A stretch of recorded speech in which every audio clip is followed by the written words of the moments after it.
Assalamualaikum warahmatullahi wabarakatuh. Kembali lagi dengan saya Nurdin Nadianto, sebagai mahasiswa di Universitas Muhammadiyah Tangerang. Oke, kali ini saya ditugaskan untuk menjelaskan tentang trade-off teori dan packing order teori. Nah, apa yang dimaksud dengan trade-off teori? Nah, teori ini mengemukakan bahwa perusahaan akan memaksimalkan nilai perusahaan berdasarkan pertimbangan akan biaya memegang kas dan keuntungan dari memegang kas. Perusahaan melakukan cash holding dikarenakan adanya keuntungan yang berasal dari motif transaksional dan motif berjaga-jaga. Keuntungan dari transaction motif adalah perusahaan bisa menghemat biaya transaksi dengan perusahaan dengan menggunakan kas sebagai alat pembayaran selain harus melikuidasi aset.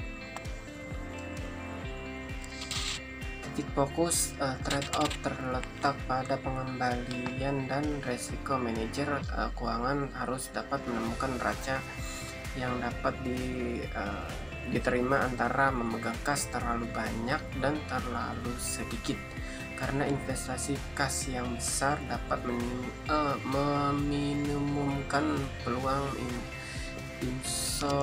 insolvensi perusahaan. Namun investasi kas yang kecil akan membebaskan kelebihan saldo untuk diinvestasikan dalam sekuritas yang lebih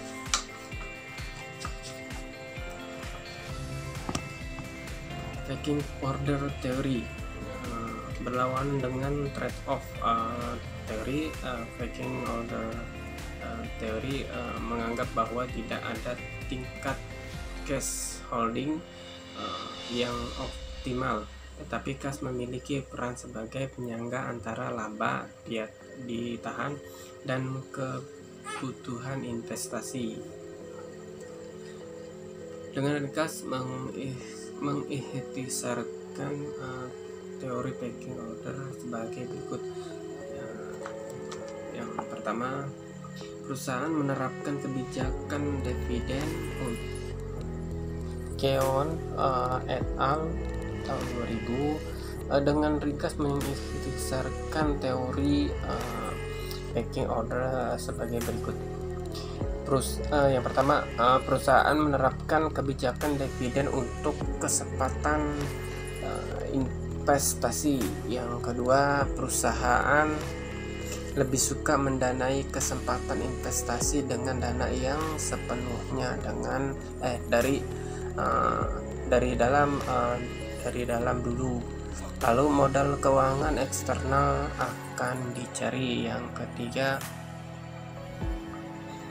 saat pendanaan eksternal dibutuhkan, perusahaan akan pertama memilih menerbitkan sekuritas utang. Menerbitkan sekuritas jenis modal akan dilakukan terakhir. Yang terakhir, untuk mengantisipasi kekurangan persediaan kas karena adanya kebijakan dividen yang konstan dan fluktuasi dari tingkat keberuntungan serta kesempatan investasi, maka perusahaan akan mengambil portofolio investasi yang lancar tersedia.